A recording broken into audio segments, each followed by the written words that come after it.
Audi possibly play here? They can go for the Kaja Bruno combo, technically. If they do, maybe they pick up the Bruno first here. No, they go for the Minotaur. So they're trying to counter that dive from Aura. Some more anti-CC built in, but the Grok is still up for grabs for Aura. Instant initiation with the Grok, as we saw earlier. But it does leave Rebellion with just the Bruno now. There's one more pick in the XP up against Paquito. It's very risky to pick up the Benedetta. Can't you go for Brody? For Rebellion? Yep. They could go for the Brody, but once you step out of that lane, if you don't find a snowball up against a Baksha Grok, it's not a good time. You get chain CC'd. Oh, because Brody can't pick up Purify. Yeah, you can, but it's not optimal, yeah. Alright. You are facing Who do they pick then? Oh man, that is great. That is an amazing pick. Yeah, I did not expect this glue. Wow, but it's a good pick. My God, Rebellion, no carry to deal with it. They have to go for the Bruno now, but even the Bruno will struggle up against this glue. Ooh. Aura. For potentially the last game of week number 2. Here it is, game number 2, with Aura trying to close this out with a 2-0 against the Blue Bulls. Emblem check as we get into the game. Cars, QC, Vincent, and Gugun both on the concussive blast. I want to see what they went for. Is it both the thrill as well to contest for these neutral objectives? This time, level 4, it should be Vincent who has a bit of an advantage when it comes down to neutral objective contests. But we'll have to see in the XP lane how it plays out here. Will Aran be able to playmate and open up space for his jungler? At this point, we can see the rotations coming through as well. It doesn't seem like Yaoi has been able to do too many of glaring differences here for Vincent's farming pattern. They're both still at level 3. I wanted to see if there were any potential differences. But here it is. Doesn't seem like there's any roam delay as well being bought. Yeah. No one wants to go for it here. They have normal composition, so they are going to play the normal way too. No roam boots late to get level 4, though it could be an answer. I think it's more of an Arlet thing to do, more of a damage thing to do, or if you have an Angela in the mid lane. Looking at the emblems here for Gugun. Oh, we got a change in his choice. He actually went for Firmness instead of Thrill. Take a look at the setup here by Yaoi and Gugun. Good read, and it seems like now with the Barry Vincent, the dinosaur will have a hard time to escape, but no, not this time here. Aura will not be able to claim first blood just yet. But either or, since game number 1, Vincent has not had the best time in the jungle. He has been pressured constantly by either Gugun or Yaoi, or even both, as we do see here right now. Turtle already spawned in. Vincent is at half health. Does he really want to go for this contest with Aran already lurking in there? Yep, Daytona's welcome early. Stunned. And let's see here. Aran with the split. Cars is there to deal damage, deal first blood as well, but Gugun will be reliable in that retry again and again. Just like in game 1, Aran is the sacrificial lamb. But in game 1, he was on a Benedetta, so he was able to find more space on the other side with his mobility to get farm. This time on a glue, once you fall behind, it's tougher to come back and catch up to the enemy XP laner, especially if the enemy XP laner is the one who got the kill and is on a Paquito. Is this common? Audience prediction 89% Aura? It's not usually common, but after game 1, the Aura fans are cooking. That's not something we see. Whoa, whoa, whoa, whoa. What? Whoa. Again? That's a reroute for Yaoi, 2 games in a row. He has a way with his orange buffs, man. It's like he's the orange buff whisperer. Mm-hmm. He is. Oh, good power charge here. And all and 3 resources there burned from the side of Aura to take Audi down. What is he doing? I'm still gobsmacked. The orange buff was so far from its house. Yeah, that really makes you... Well, that's a dog's tilter out for sure, right? I mean, 2 times Vincent has been flabbergasted by his orange buff rotating across the map. Now, if you guys want to rotate from wherever you are to Indonesia, you guys can use GoPay to pay for anything in Indonesia. I thought you were going to say buy tickets. That too. I mean, anything is... tickets is part of anything. You can say boom. You can also get UBS Gold. That's true. That's true. And again, Gugun a level ahead of Vincent. So it's not just it's not just Gugun's capability of leading in the jungle, but it's also Yaoi being extremely annoying. Did you? Oh my god, you didn't even let him like rotate properly. He's cosplaying the late night shift security guard, just closing out all the entrances in the mall, man. It's so annoying. Does he do it again? No, Purple Buff doesn't want to get rerouted. Oh, he steals it! Oh, this time Yaoi finds the purple buff, and Vincent now, the dinosaur, will have no buff. Let's see though. Oh, Daytona's welcome, finds one, but the turtle will calmly secured by the side of Aura. Will they fight? Seems like the answer is yes, and Vincent will be the first one to fall. Cars looking for a trade, but with the flicker, Yaoi is still there, still in the land of dawn, and it's actually Cars who will be punished. 1, 2, 3 members of a rebellion will be taken out. In the top lane, okay, Kabuki retreats from that, or not. He has to be careful. It's bait. Yehezkiel's coming. He has no ult though. Okay, he knows it. Earlier on, that was a 3-4-0 trade in favor of Aura. 2,500 gold lead already in the first 5th minute of the game. I mean, at this point, you can expect that Gugun's statistics be propelled even further in that turtle and Lord rate. And even when you try to punish this man, he just charges away and recalls in your face. He's been closing entrances. He's been escorting orange buffs out. And he's been stealing. He's not even a security guard anymore. He's a criminal too. Catch this man. Catch this man. Arando, we were talking about him having died earlier. That will mean that it'll be hard to catch up. No, never mind. If Cars dies too, it makes it very equal on the board. And Aran got 2 assists and a kill. So he's actually ahead. So what do you think is the difference in Gugun's gameplay, right? You said there was a change in emblems. What does that amounted to? It's amounted to him being a menace, jumping anywhere, anytime. And the firm is definitely helping him be more tanky in the early game. I think he trusts that Yaoi will be able to hold Vincent down, similarly to what he did in game number 1. So he's not really too concerned with going for Thrill for that base damage. He knows it's almost always going to be a 90 to 10% turtle contest because of Yaoi's setups and Aran. So he's sacrificing. Oh, wait a minute. Oh, Yehezkiel Bye-bye. was there to follow it up, and Cars taken out. Myths pushing though, split push. He pushed, he cleared, so it's okay. So he's sacrificing, back to that point, right? So he's sacrificing his Lord damage for more sustainability, practically. There's the Daytona's welcome. On towards just Yaoi though, the re-engage by Kabuki and the well charge! On towards 3, that will secure D in the process. Now Vincent running for the hill, terrified, but the damage will not be enough to take him down just yet. Man, and this is not Yehezkiel at his purest form either, right? He's not at his peak core yet. I wonder where his items are now. But if he had more items in that kit, that would have been Vincent saying goodbye to the Land of Dawn. Not just Yehezkiel, Kabuki too. He only just finished the golden staff. He doesn't even have a corrosion sight, but it already feels like he has so much damage. Yaoi, what the heck do you have in your inventory, my guy? Why are you so tanky? He just has an anti-Kuras, bro. He doesn't even have that much, but he knows, you know, the only people who've been dealing damage to me, it's Vincent and it's Cars. Was it anything different in his emblem set? No, it's the standard. Yeah, he's just been rotating around, and yeah, if you take a look at the items here, Dreadnought armor, that's it, but he's so far ahead. Okay, by the way, that's a bit, you know, I saw the 2,000 gold lead and I was like, whoa, but no, that's, Novaria should be up there and Minotaur should be down there. So it's a bit confusing there, but it's okay. I don't know how much gold Yehezkiel is ahead from Suelo, but yeah, needless to say, Rebellion's carries and their utility and technically just the whole team, they are behind by a lot right now. And you can even see it, right? Look at the way that Aura are posturing around the map. You can see Yaoi already looking for his next engage. And it's got to be hitting, it's got to be playing, it's got to be toying on the mentality of Rebellion right now. They want to look for a play, they want to go for an initiative, but at all points, they've got to be afraid of any setup coming in from Yaoi too. I mean, look at this.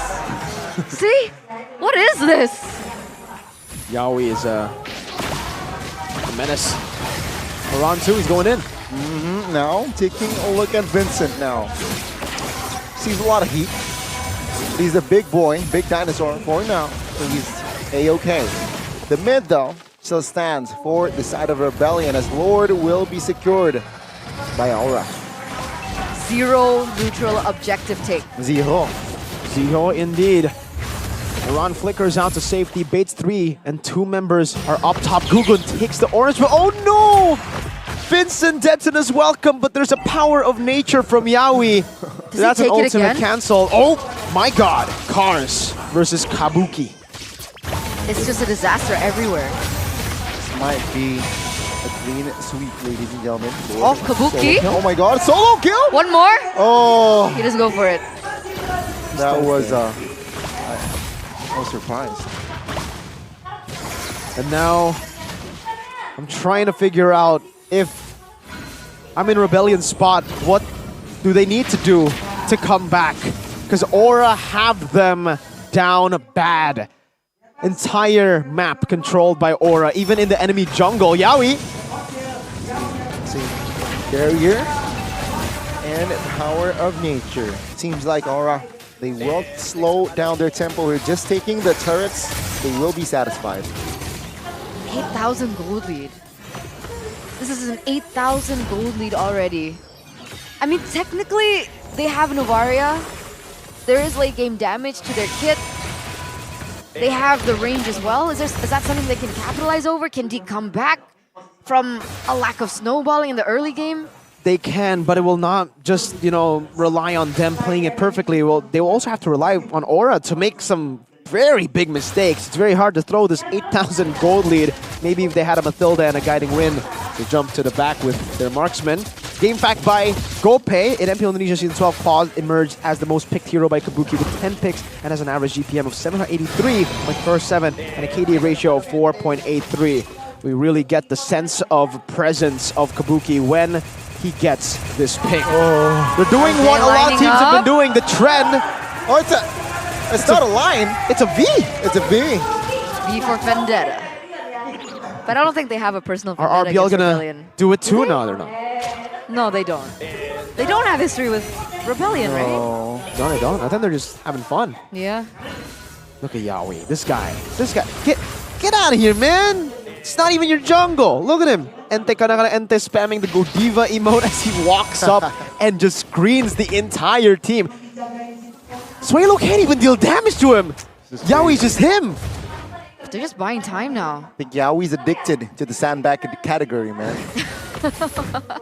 He's stat padding.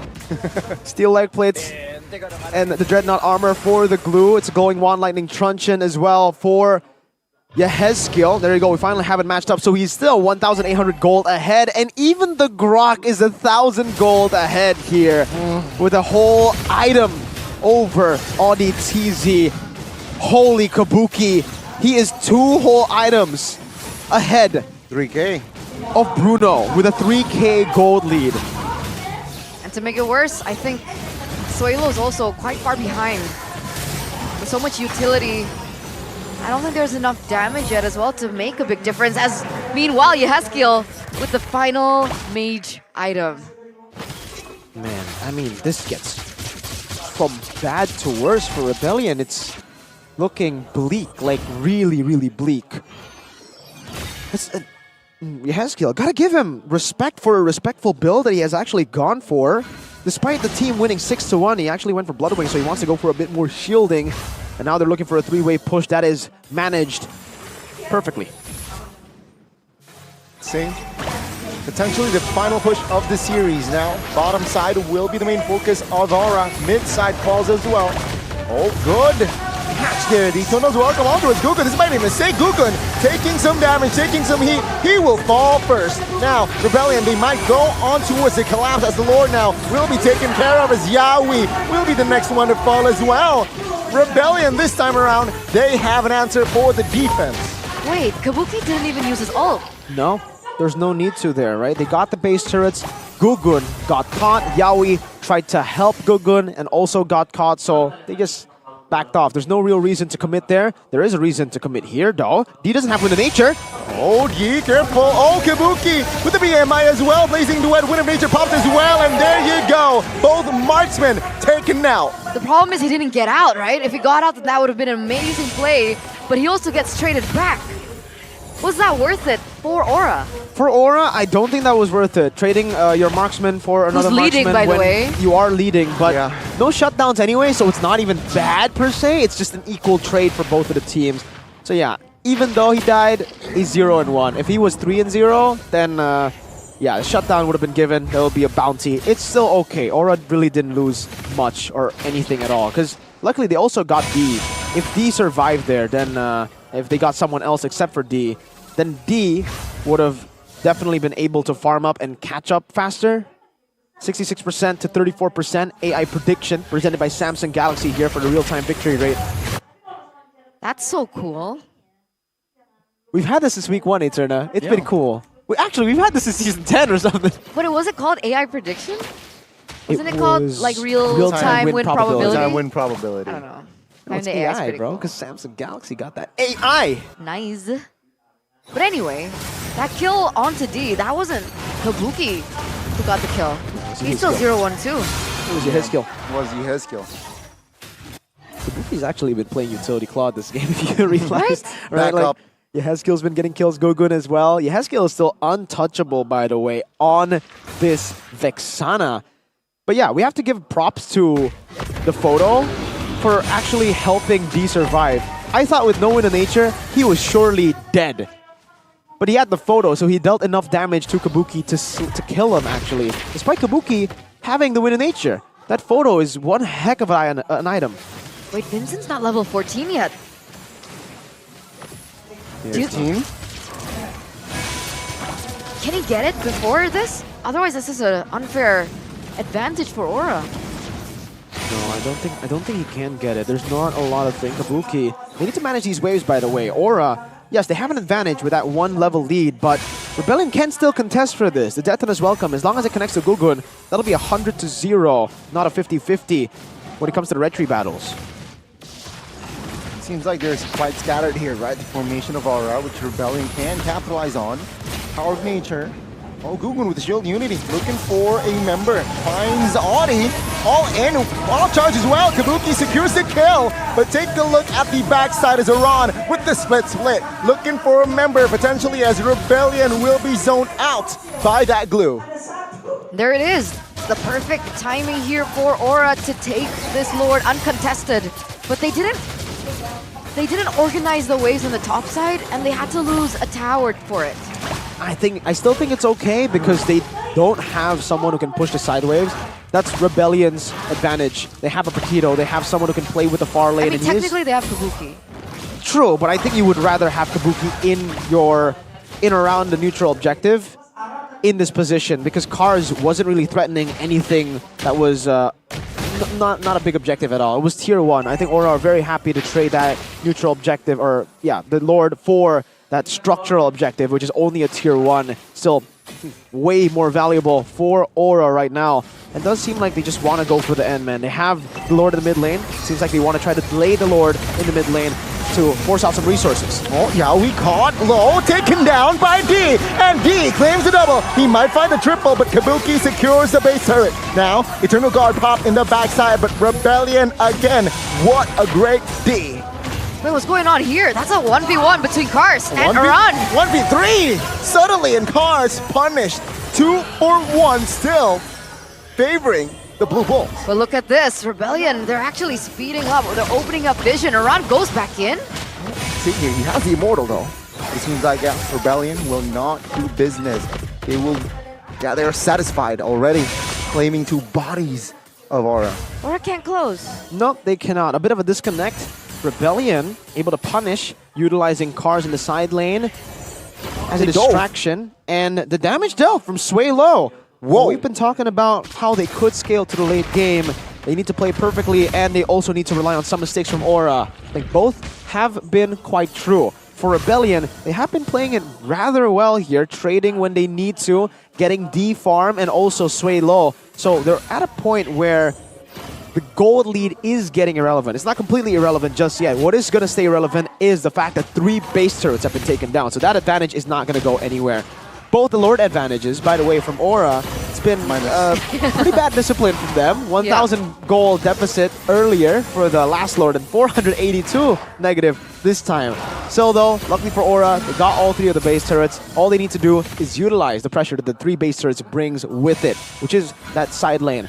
What Cars was able to do earlier, the split, slow push for the turret take, he's not going to be able to do that again. It's going to take such a long time, and by that time, Aura would have dealt with it.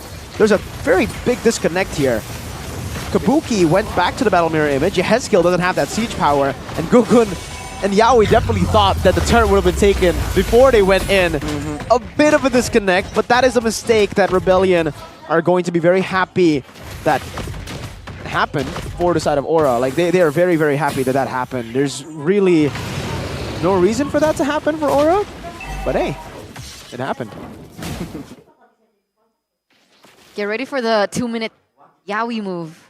The 2-minute Yaoi move? What's a 2-minute Yaoi move? The 2-minute Yaoi move. Oh, the Yaoi bush. Yeah. He's also in the Kumar bush. The very notorious after the last 2 tournaments silence bush, the silence pose. Side with Quad here, old cheeky setup. Kabuki should have been seen on the map though. I think that is what they're trying to bait, right? Kabuki alone. Or are they going to set up for a cheeky backdoor is the question. They definitely could. That's also an option. That's the beauty of having a Claude as well, right? That plan Z that you can utilize to go for a split push backdoor when the enemy opposing team is tunnel visioning on the neutral objective. But Iran is already doing a really good job at baiting Vincent there. Yeah, Paquito shows in. Oh, Yaoi immediately with the conceal as well. Eternal Guard popped. Let's see. Paquito now. Oh, it's just his zone out members. Lord. The 4th Lord secured by Aura. Yeah, absolutely no contest there by Rebellion. It felt like they were doing a really good job at distracting Rebellion as well, so they didn't really know when to commit or when to properly set up, but that was enough time that Aura utilized for Iran to go for the zoning and all the other members to go for the zoning for Gugun just to take that Lord completely uncontested by Rebellion. The real win is the distraction that they were able to create, the forced error, and that's really the advantage that they have here with 3 base turrets. 3 waves constantly pushing, not just pushing, it's slow pushing. Now Evolve Lord, 21 minutes in, an end angle from Aura. Oh, good stun, good purified by D. But it seems like now Rebellion will lose Audi, who has the immortality. Now let's see. Aura, they are going to advance more, and the base will be the main target. Hey, Red Dragons, what's for dinner? They answered the Blue Bulls. They take the Bulls by the horns and they drag them into the depths of the red zone.